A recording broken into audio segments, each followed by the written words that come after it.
Hi, I'm Tim and you're watching Mr. Tim Tech on YouTube.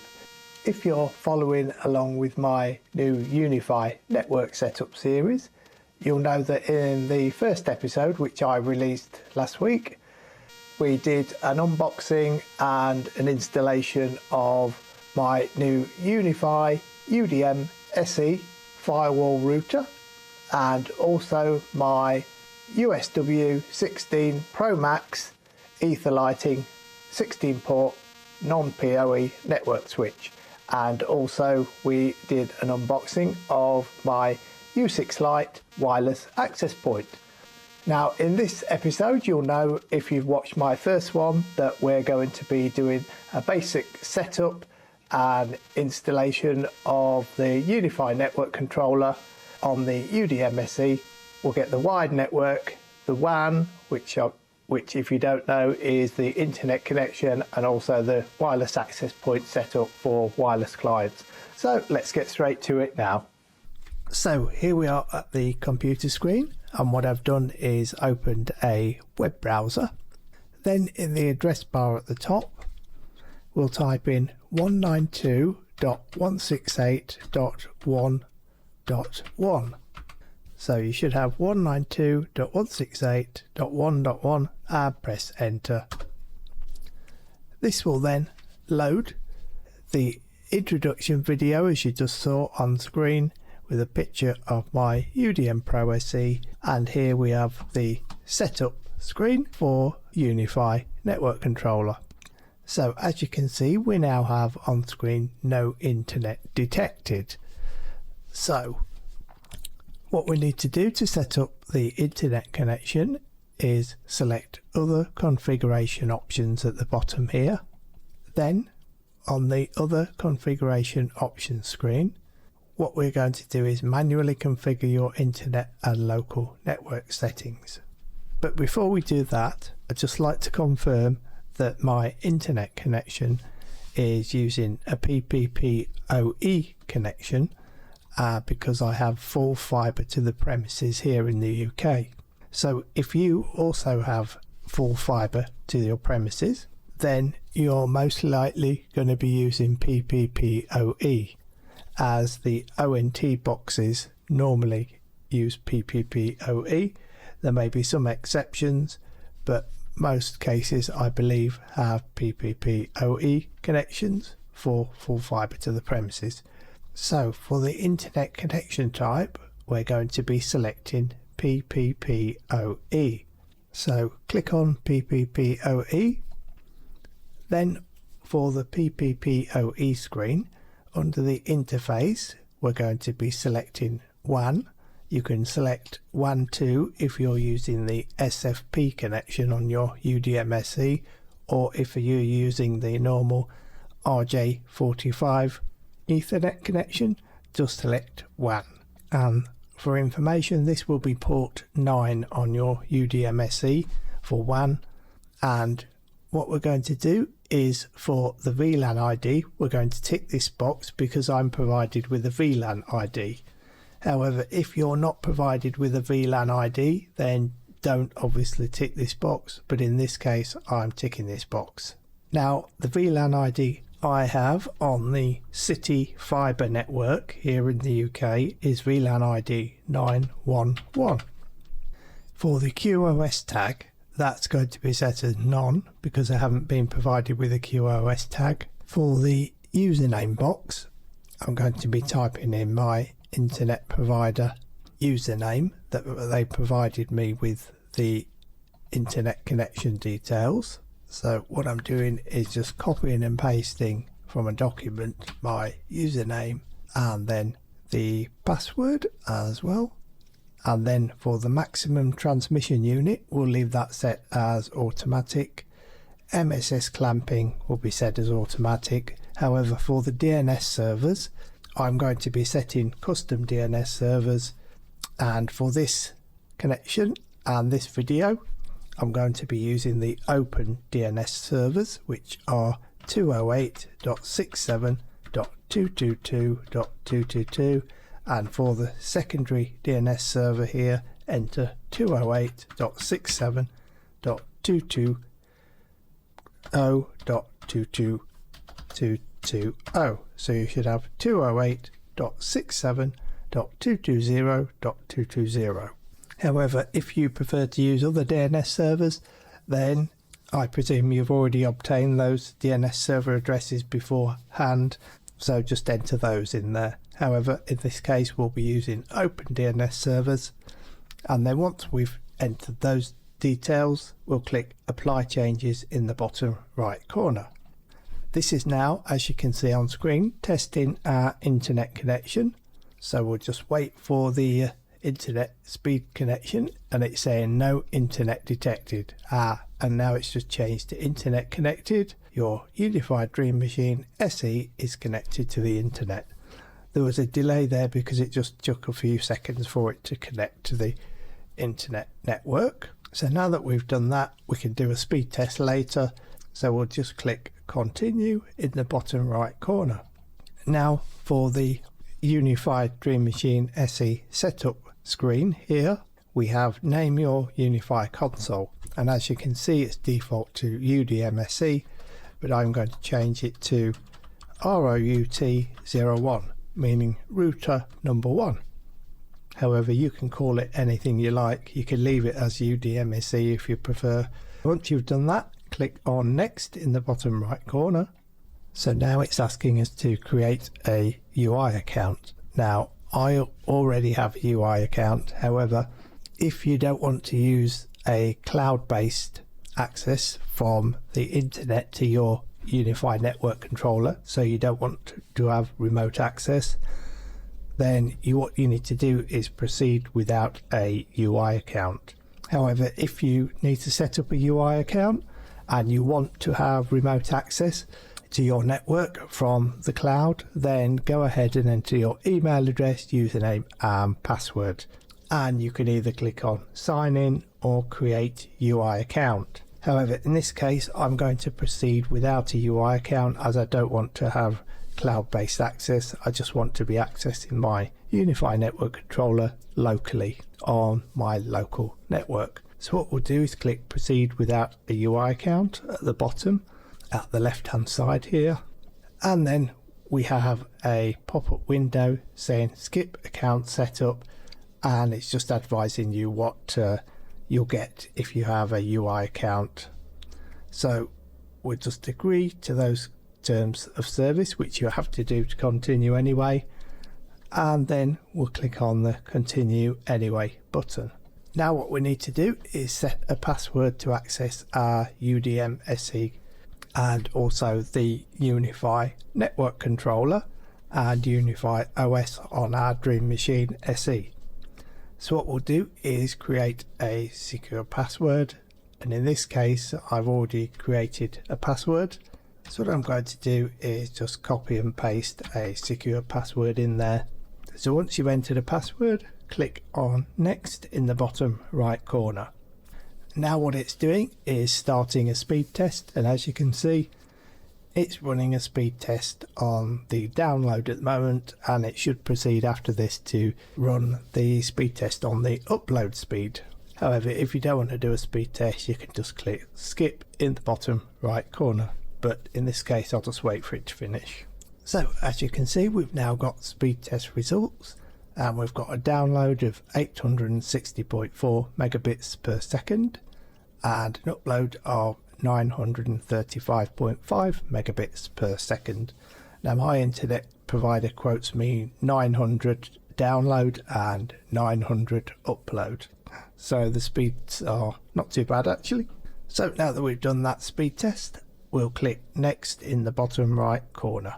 Now you'll get a message on screen saying default IP change. We have detected an already configured subnet mask of 192.168.80.1/24. Do you want to use the existing one or set it up manually? Now in this case it's set by default, so the slider is blue, meaning what it's going to do is change the IP address range of all of your clients on your network and also the UDM SE. However, I don't want to do this. I want to refer back to the default IP address for UniFi devices, which is normally 192.168.1.1. So that 192.168.1.1 would be the default IP address to access the UDM SE. So what I think I'll do is stick to the default UniFi IP address ranges. So in this case, change the blue slider so that it's grey, and what it will do is then continue to use 192.168.1.1 instead of 80.1 to access our UDM SE. We're going to click Finish. Now what it's doing is setting up the UniFi OS, and it should be done according to the message here, setting up UniFi Dream Machine SE, about 1 minute left. So we'll just wait for it to configure the console and set up the network. And as you can see, it took less than a minute and it's saying setup complete.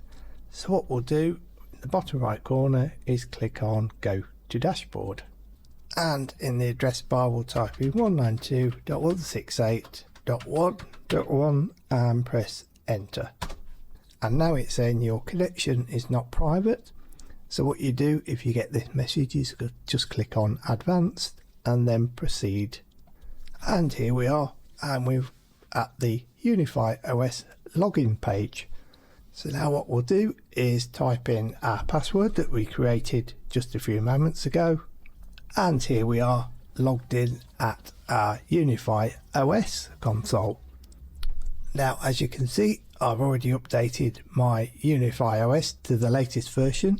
So in this video we're using version UniFi OS 4.0.6 and UniFi Network Controller version 8.2.93.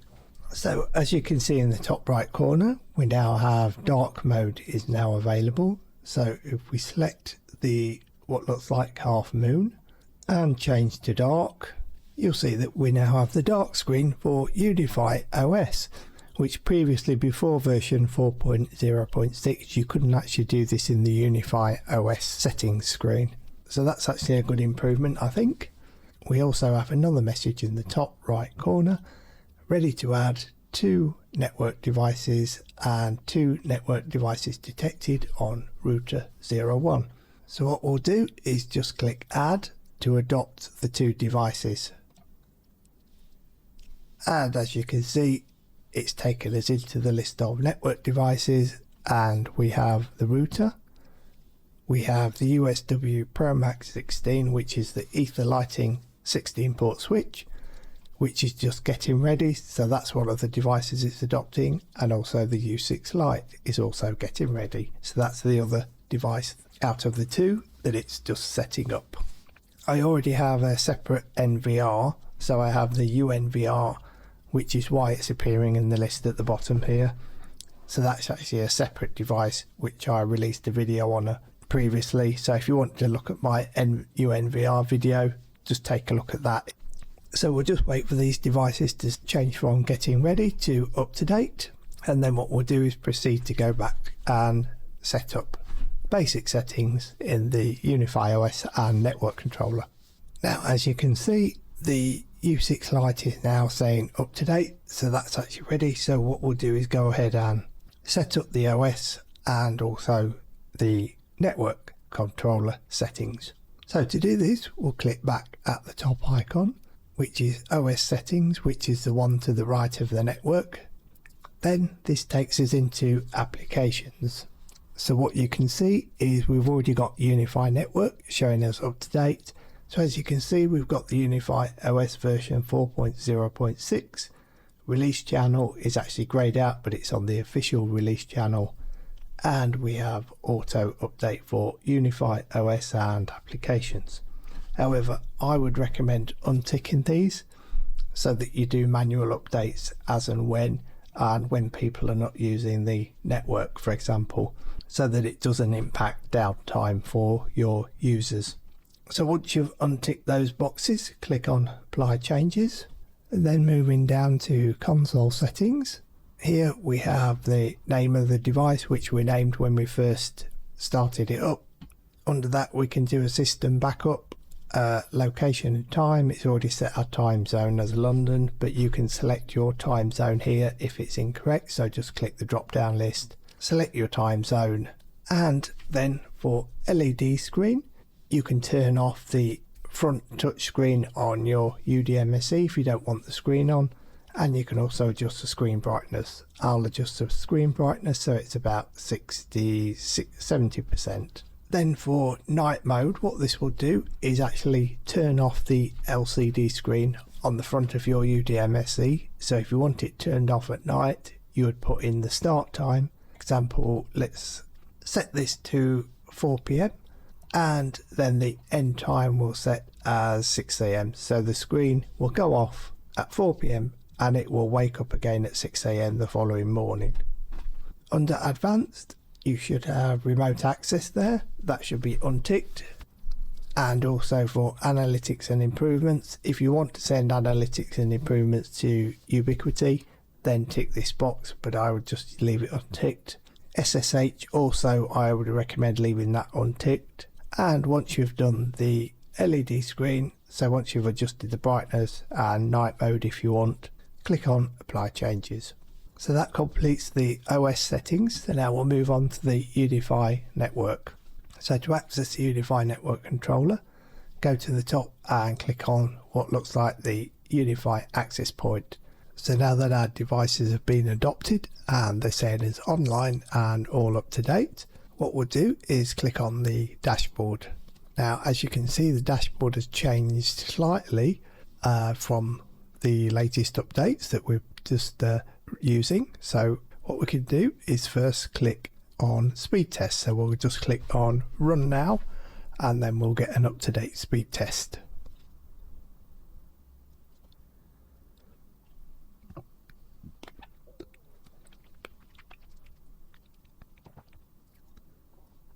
And that's now run an up-to-date speed test, which is recorded. So now that we've seen those test results, we'll click X, and as you can see, it's now recorded the speed test and the time that it was done. Now that we've had a quick look at that dashboard, what we'll do is click on the second icon, which is Topology, and this provides a topology of our network. And as you can see, we've got various devices here. So what we'll do is click on the third icon down at the left side, and that's for UniFi devices, which has just taken us back into that screen where we adopted to the Pro Max switch and the U6 Lite. So what we can do in the devices is click on our USW Pro Max 16, and this brings up a window again with ports and various clients connected to the switch. So what we'll do is click on the settings, and here we can configure Etherlighting. So for example, we can have it done so that the lights display the speed. So this is the actual port speed, so what the speed the device is connected to the switch at. So for example, for full Ethernet, which is 100 megabits per second, the port lights will change to yellow, and for gigabit Ethernet they'll be white, 10 gigabit they'll also be white, and also 2.5 gigabit the ports, so the lights on the ports will be blue for 2.5 gigabit devices. What you can also do is change it to network. So if you click network, what it will do is light up the ports depending on which VLAN they are connected to. However, as we don't have any other VLAN set up at the moment other than the default one, of course, we'll go back to speed, and what we'll do is just change the colors. So for full Ethernet, we'll leave that as orange, but I think for gigabit, we'll have that as green, and for 2.5 gigabit, we'll leave that as blue, and then for 10 gigabit, we'll have that as red, I think. So once you've changed the colors that you wish, and you can also change the brightness, so we'll reduce the brightness a bit to 80%, and we can also have breathing mode, so the lights go on and off slowly, which is breathing mode. If you don't want breathing mode and you want the lights to just stay on solid colors, then just untick that box. And moving down, we can also change the IP settings, so we can give our device a static IP address if we wish, but we'll just leave that as DHCP. Then moving down to advanced, we have global switch settings. That's ticked, and we'll leave that as default. So we'll leave it ticked, and we'll just click apply changes to change the ether lighting colors. So now that we've done that, we'll click X, and then what we can do is click on the U6 Lite, so the next device down, and again we'll click on settings in the pop-up window, and here we can name it, so we can give it another name if we want. Instead of U6 Lite, we can call it something else, and here we can also set up the radios. So for radios, for the 2.4 gigahertz band, we have a channel width of 20 megahertz, and the channel is set to auto. However, I prefer to pick static channels, so what I'm going to do is select channel 9, and then with the set to channel 9, click proceed. So if you want to set a channel, you can do, or you can leave it as automatic if you're not sure which channel to use. Transmit power, we'll have that as medium for the size of my property. If you have a larger property, then leave it as either automatic or set it to high power. For the 5 gigahertz band, I'm using a channel width of 40 megahertz, and that's the default one. And for the channel, I'm going to set it as channel 100, which is the DFS channel, and we'll just click proceed with that. Transmit power, again, we'll leave that as medium. Meshing, we don't have meshing, as I only have one access point, we'll turn off meshing. Band steering, we'll leave that as off. IP settings, we'll leave that as DHCP for the time being. And then under manage, we can have the LED off on the access point, so we can turn off the blue light on the access point, or we can leave it on. So in this case, I'll turn off the light. I don't really need the LED blue light on there all the time. So then once we've done that, we'll click apply changes. So now that we've done that, we'll click X to close that pop-up window at the right side. And as you can see, it's now getting ready the access point, so it's applying the changes to the access point. And as you can see, it's now changed to up to date. So now what we'll do is go ahead and set up our wireless network. So to do this, we'll click on the gear or the cog icon at the left hand side. So this is the bottom icon in the top list, and it's for settings. So click on settings. This takes us in by default to the Wi-Fi screen, as you can see here. So what we'll do at the top, we have a box for the name. So what we'll do is give our first wireless network a name. So in this case, I'm using 10S. And then for a password, so you need to enter the wireless network password. So what I'll do is paste in a password to access this wireless network. And then for the broadcasting APs, we'll leave that set as all, so it broadcasts to all APs. As I only have one, it's only going to obviously broadcast it to one. Under advanced, I like to select manual, and then for the Wi-Fi band, I'm going to set this just to 2.4 gigahertz. So this specific network is for my security devices, so cameras, doorbells, doorbell chime and so on, and most of those use the 2.4 gigahertz. So I'll untick the 5 gigahertz band for that, so we just have it set to 2.4. Then moving down to security protocol, what we'll do is change this to WPA3, as I know my devices are compatible with WPA3. Now it does say that WPA3 is a new security standard, and it has been known to cause connectivity issues with certain Wi-Fi devices. Please implement with caution. If your devices won't connect to your network, then I would recommend selecting WPA2/WPA3 so that it has some backward compatibility in there. So now that we've selected that option, we'll just click add Wi-Fi network. Then this takes us back to the wireless network, so the Wi-Fi network screen. And what we can do is add another network. If you want to add another network, do so. If you don't, then just leave the one. However, I'm going to add, so we're going to have a second Wi-Fi network. So what we'll do is click create new. In the name box at the top, we'll call this 10G. So this is our guest network. And in the password box, I will paste in the password that I've already created. and broadcasted APs, we'll leave that as all, and then under advanced we'll select manual. And for this I'm just going to allow my guest to connect to the 5 GHz band. So what we'll do is untick 2.4 GHz and then go down to security protocol and select WPA3, as I know my devices that are connecting all support WPA3 again. But if yours don't or cannot connect for some reason, then again select WPA2 stroke WPA3 for compatibility. So once you've done that, click add Wi-Fi network. So now that we've created the 2 wireless networks, if you want to add more wireless networks, then just click create new and proceed with the same steps that I've just shown you to do those other 2 networks. So now that we've done that, what we'll do is click on network, so the second option down, and here you'll see we've got our router at the top, and also we have multicast settings. Now if you're using IoT devices, what it will do is attempt to auto discover IoT devices.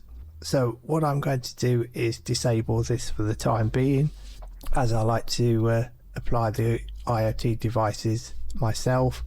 And what this option does is it will forward multicast traffic between the selected networks so that IoT devices can discover and communicate with each other when connected to different networks. So what this means is, for example, if you have VLANs set up, it will automatically allow communication between IoT devices which could be set and running on different VLANs.